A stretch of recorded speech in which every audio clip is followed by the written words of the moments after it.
যে সেজে তুমি যাচ্ছ তার ওয়াইফ শুভলক্ষ্মী, তার থেকে কিন্তু সাবধান। তুফান ভয় পাবে, তাও আবার একটা মেয়েকে। আরে এভাবে দরজা গৃহপ্রবেশ ধারাবাহিকের আজকের পর্ব। ধারাবাহিকের শুরুতেই আমরা দেখতে পাই রনিত সকলকে বলছিল সে চাকরি পেয়েছে। তখন রঞ্জিনী বলে এই আনন্দেও কেক কাটা হবে। তারপর সেখানে অয়না চলে আসে এবং সে বাইরে যাচ্ছিল। তখন পূরবী তাকে আটকে দেয় এবং বলে তুই এত ঘন ঘন বাইরে যাচ্ছিস, তোর তো এখানে পরিচিত কেউ নেই। তখন অয়না বলে আমার তো সামনে কলেজে ভর্তি হতে হবে, পড়াশোনা শুরু করতে হবে, তাই আমি এখানকার সব বিষয়ে খোঁজ খবর নিচ্ছি। এখানে আমার কয়েকজন বন্ধু হয়ে গেছে, তারা সব ব্যাপারেই আমাকে সাহায্য করে। অয়নার মুখে এই কথা শুনে পুলক অয়নার বাইকে যাওয়ার কথাটা আবারও ভাবতে থাকে। এরপর সে অয়নাকে বলে যাও, কিন্তু কারো বাইকে যাওয়ার সময় একটু ভালো করে ধরে বসো, যেন পড়ে না যাও। জেঠুর মুখে এই কথা শুনে অয়না ঘাবড়ে যায়। পূরবী এবং রূপক জিজ্ঞেস করে তুই কার বাইকে গিয়েছিস? তখন পুলক বলে আরে বাবা, যেতেও তো পারে, সেটা বলছি। অয়না মনে মনে বলে জেঠু তার মানে আমাকে দেখেছে, তাই সে আমাকে খোঁচা মেরে কথাটা বলল। অন্যদিকে শুভ মনে মনে ভাবতে থাকে অয়না কার বাইকে গেছে। এরপর সেবন্তী শুভকে জিজ্ঞেস করে আদির সাথে তোর কথা হয়েছে কিনা। শুভ বলে না, আমার সাথে আদির কোনো কথা হয়নি, দাঁড়াও আমি ফোন করছি। শুভ ফোন করতেই যাবে, তখন তার কাছে একটা ফোন চলে আসে। তখন সে খবর পায় আদি এবং ঋদ্ধির অ্যাক্সিডেন্ট হয়েছে, তারা হসপিটালে আছে। এর পরের সিনে আমাদের হসপিটালে দেখানো হয়, সেখানে শুভ, হিরক, রনিত গেছে ঋদ্ধি এবং আদিকে দেখার জন্য।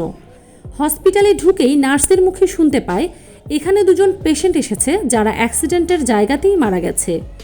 এই কথা শুনে তো শুভ ভেঙে পড়ে এবং সে অসুস্থ হয়ে যায়। হিরক বলে নার্স এসব কি বলছে, স্পট ডেট মানেটা কি? ঠিক সেই সময় সেখানে ঋদ্ধি চলে আসে এবং শুভকে বলে তোমরা এখানে? তখন শুভ ঋদ্ধিকে বলে তোর কি অবস্থা, আর আমাদের আদি কোথায়? ঋদ্ধি বলে আমি ঠিক আছি, সামান্য চোট লেগেছে, দাদা ভাইও ঠিক আছে। পরের সিনে আমাদের দেখানো হয় সেখানে তুফানকে নার্স মাথায় ব্যান্ডেজ করে দিচ্ছিল। এরপর সেখানে শুভ এবং বাকিরা চলে আসে। শুভ তুফানকে আদি ভেবে জিজ্ঞেস করে সে ঠিক আছে কিনা। তুফান কোনো কথা না বলেই হাতের ইশারা দিয়ে বুঝিয়ে দেয় সে ঠিক আছে। এরপর শুভ এবং বাকিরা মিলে তাকে নিয়ে বাড়িতে রওনা হয়। পরবর্তী সিনে আমাদের দেখানো হয় রায়বাড়ির ড্রয়িং রুমে সকলে বসে আদি এবং ঋদ্ধির জন্য চিন্তা করছিল। ডোনা ফোন করতে করতে অস্থির হয়ে নিচে নেমে আসে এবং বলে ঋদ্ধি আমার ফোন ধরছে না, না জানি সে কী অবস্থায় আছে। এরপর সেখানে সবাই হসপিটাল থেকে চলে আসে। ঋদ্ধিকে দেখে ডোনা ছুটে গিয়ে তাকে জড়িয়ে ধরে, কিন্তু ঋদ্ধি তাকে সরিয়ে দিয়ে ভিতরে চলে আসে। এরপরেই শুভ আদিকে নিয়ে চলে আসে। তখন বাড়ির সকলে জিজ্ঞেস করে অ্যাক্সিডেন্টটা কী করে হলো, আর তোরা ঠিক আছিস কিনা। আদি হাতের ইশারা দিয়ে সবাইকে বলে সে ঠিক আছে।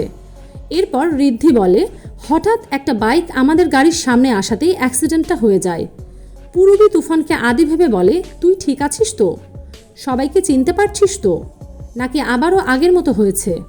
তুফান বলে সে ঠিক আছে, কিন্তু তার ঘুম পাচ্ছে। এরপর পুলক বলে ওদেরকে ছেড়ে দাও, ওরা এখন বিশ্রাম নিক। ঋদ্ধিকে ডোনা তার ঘরে নিয়ে যাওয়ার চেষ্টা করে, কিন্তু ঋদ্ধি হাত ছাড়িয়ে দিয়ে একাই উপরে চলে যায়। এরপর শুভ তুফানকে নিয়ে চলে যায়। পরবর্তী সিনে আমাদের দেখানো হয় শুভ তুফানকে নিয়ে তার ঘরে গেছে।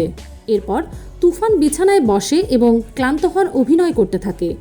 শুভ জিজ্ঞেস করে অ্যাক্সিডেন্টটা কি করে হলো, তুমি তো খুব ভালো ড্রাইভ করো। তুফান কোনো উত্তর দেয় না এবং তার শরীরে অসুবিধা হচ্ছে এরকম একটা অভিনয় করতে থাকে। তখন শুভ বলে তোমার কি হয়েছে, আমি কি ডাক্তারকে একবার কল করব? তুফান আবারও হাতের ইশারা দিয়ে বুঝিয়ে দেয় সে ঠিক আছে। এরপর শুভ তুফানকে ঘুমাতে বলে সেখান থেকে চলে যায়। পরের সিনে আমাদের রান্নাঘরের দৃশ্য দেখানো হয়। সেখানে সেবন্তী শুভকে বলে তুই চলে এলি কেন, তুই তো আদির কাছে বসতে পারতি। শুভ বলে আদি একা থাকতেই পছন্দ করছে, ও হয়তো ভয় পাচ্ছে আগের অ্যাক্সিডেন্টটা নিয়ে। অন্যদিকে তুফান ঘরের দরজা বন্ধ করে বিছানায় বসে নিজের মতো এনজয় করতে থাকে।